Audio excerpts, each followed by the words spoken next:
Mungkin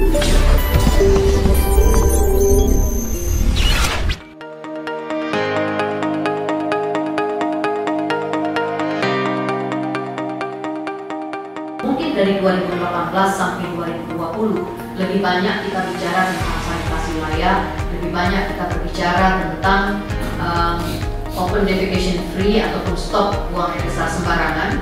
Lalu di tahun ini kita mulai berbicara tentang sanitasi aman.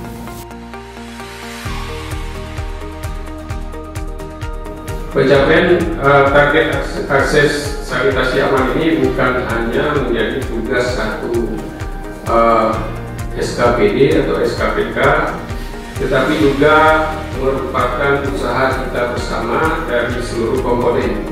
Mengucapkan Bismillahirrahmanirrahim, orientasi sanitasi aman dan pelatihan survei tangki septic aman untuk mendukung peningkatan cakupan sanitasi layak dan aman secara resmi saya buka.